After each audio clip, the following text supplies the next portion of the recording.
এখন তুই বুঝবি না, পরে ঠিকই বুঝতে পারবি। আরে জিতেন, বিয়ের কেনাকাটা সব হয়ে গেছে? মোটামুটি সব হয়ে গেছে, বাকিটাও আজ হয়ে যাবে। আমার খুব নার্ভাস লাগছে রে। বিয়ে করবে, নার্ভাস হওয়ার কি আছে? নার্ভাস হওয়ার কিছু নেই বলছিস? কি যে বলো না দাদা, তোমার কোনো ভয় নেই, আমি তো সঙ্গে আছি।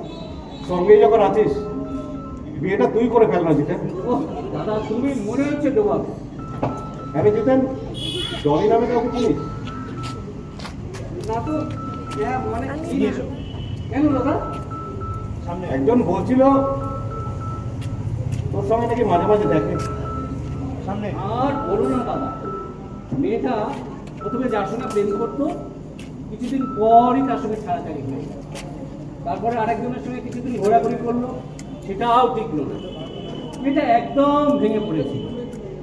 তাই ভাবলাম সান্ত্বনা দিতে তো কোনো খরচ নেই, সান্ত্বনাই দিই।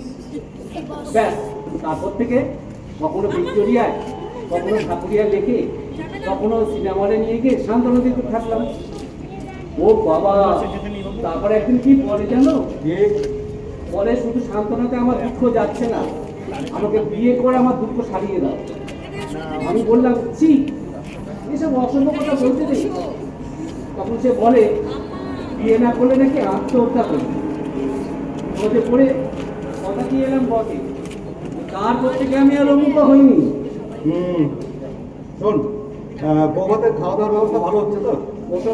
ওসব নিয়ে তুমি কিচ্ছু চিন্তা করো না, সব ব্যবস্থা হয়ে গেছে।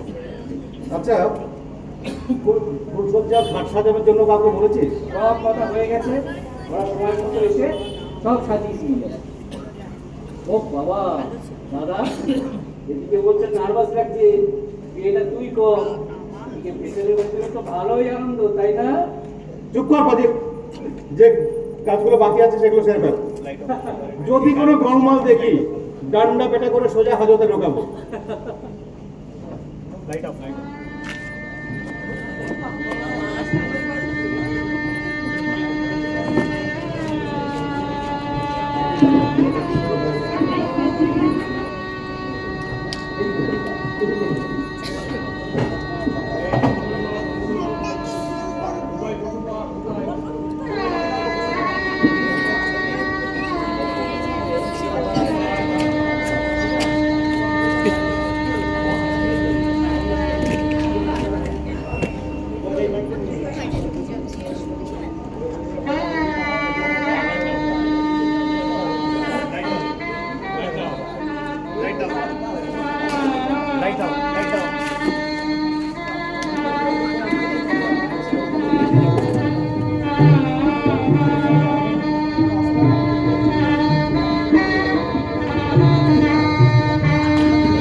ঘটে জল আছে?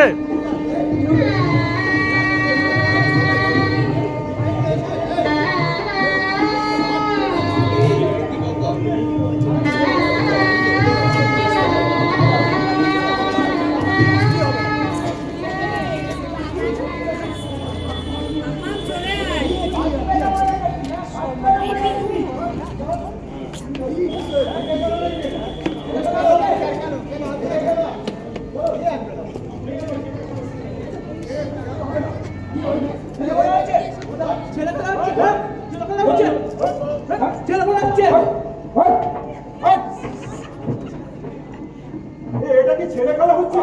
হ্যাঁ, এখন এসে বলছো যে দাদা ছুটি পায়নি, দাদা আসতে পারবে না? কি মুশকিল, আপনাদের ঠিক করে বোঝাই। পুলিশের চাকরিতে যে কোনো সময় ছুটি ক্যান্সেল হয়ে যেতে পারে। তোমার দাদা আসতো একটা চোর। যাইবো আপনি চুপ করুন, সারাদিন না খেয়ে আছেন, আমি দেখছি কি করে। কি সর্বনাশের কথা বলো তো অনেক। হ্যাঁ, আরে সর্বনাশ বলছেন কেন? জিনিসপত্রগুলো গুছিয়ে রেখেছি, পরের লগ্নেই বিয়ে হবে। আরে মূর্খ, এবছর আর কোনো লগ্নই নেই। তাছাড়া এত খরচ করে এত লোকজন খাওয়ানো দাওয়ানো, আমাদের মান সম্মান তার কি হবে? বাবা দাঁড়াও তো, ছোট লোক থেকে আমি ঠান্ডা করে দেবো। এই কদর, তুই চুপ কর।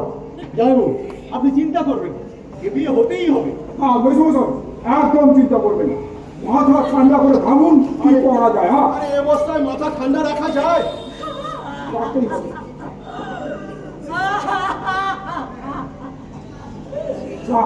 কাঁদেছে।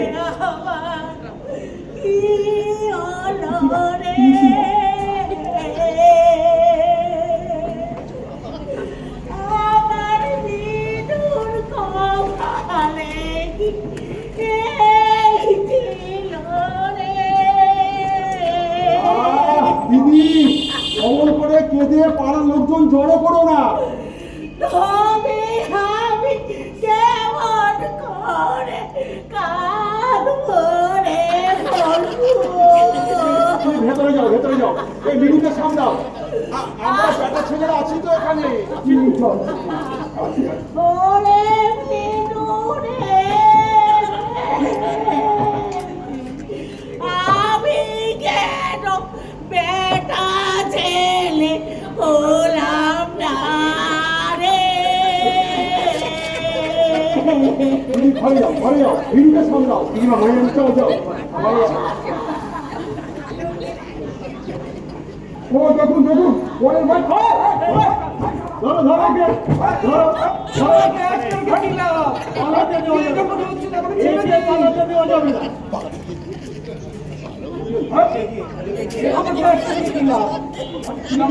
ছেড়ে দিন আমাকে।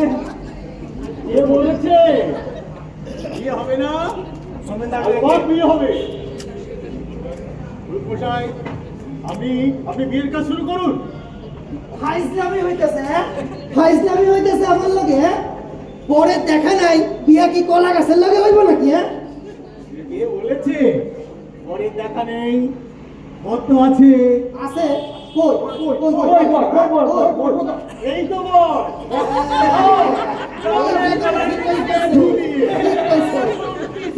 এরকম করবেন না। ভালো বুদ্ধি দিয়েছো তো অনেক। এই ধর ওকে, ধর ধর ওকে। নিয়ে নিয়ে আমি আপনি পায়ে পড়ছি, দয়া করে বিয়ে দেবেন না। কোনো কথা শুনবো না। এই ভালো ছেলে মতো এসে দাঁড়াও। ওরে দাদা গো, এত আমাকে একটা বিয়ে দিয়ে দিচ্ছি গো। রূপমশাই, আপনি মন্ত্র করা শুরু করুন। আর মন্ত্র কইরা কাম নাই।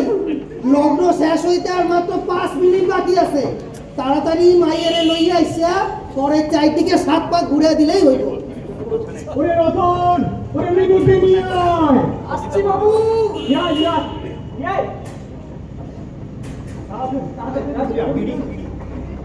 আপনি আমাকে বাঁচান, আমি বিয়ে করতে পারবো না। কেন, কি অসুবিধে? আর আপনার দাদা যখন বিয়েটা করতে পারলেন না, তখন আপনিই করে ফেলুন। না, অসুবিধা আছে। আরে কি অসুবিধে বলুন? আমি টনিকে কথা দিয়েছি। ও, সে তো কথার কথা। মানে সর্বনাশ, লগ্ন শেষ হইতে আর মাত্র 1 মিনিট বাকি আছে। ভালো কি 70 ঘরে 4 থেকে 7 পা ঘুরে দাও। দৌড়াও। ওই পিড়িটা নিয়ে আসি। আর বিরিয়ানুরে কাম নাই, ভালো কি তুমি দৌড়াও। ভালো কি দৌড়াও।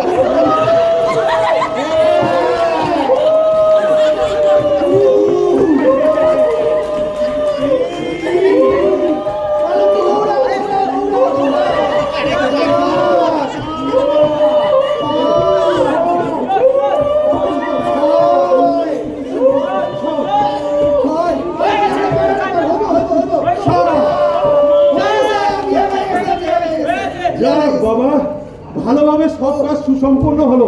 হ্যাঁ, এই নতুন নতুন সবাইকে নিয়ে ভেতরে যাও। যাও যাও যাও, তোমরা সব ভেতরে যাও। নতুন ভেতরে যাও। ভেতরে যাও। চলো, ভেতরে যাও। চলো চলো। কাজটা কি ঠিক হলো? জনি শুনে তো আত্মহত্যা করবে। করবে না করবে না, তুমি কি পলি মলি এদের জন্য আত্মহত্যা করেছো? জলিও করবে না। আর তাছাড়া প্রেমের ব্যর্থতার জন্য এখন আর কেউ আত্মহত্যা করে না। তুমি এত কথা জানলে কোত্থেকে? জানি।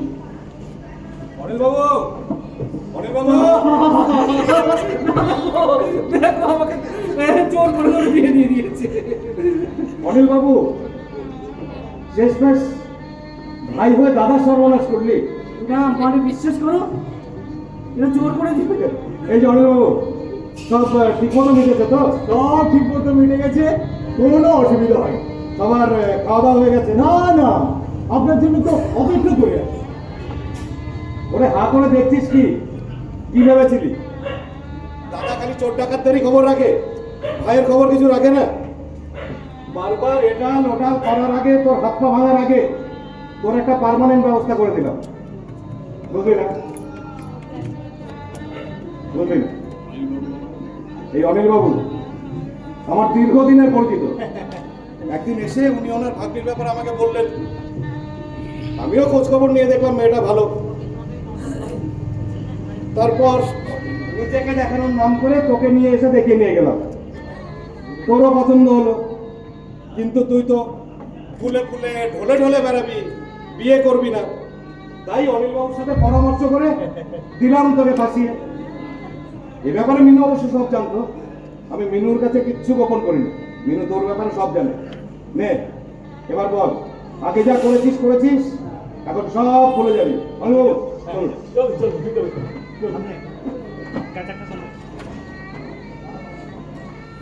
মিনু, বলছিলাম কি, যা হয়েছে হয়েছে, এখন থেকে সব কিছু ভুলে যাবো, ঠিক আছে? হ্যাঁ, সব ভুলে যাবি। যদি কোনো গোলমাল দেখি, ভাই বলে নেয়াত করবো না, ডান্ডা পেটা করে সোজা হাজতে পাঠিয়ে দেবো আর মার্ডার চার্জে ঝুলিয়ে দেবো। দাদা হয়ে ভাইকে মার্ডার চার্জে ঝুলাবেন? যে ভাই দাদার বিয়ে মার্ডার করে, তাকে কি এত সহজে ছেড়ে দেওয়া যায়? কি বলেন আপনারা?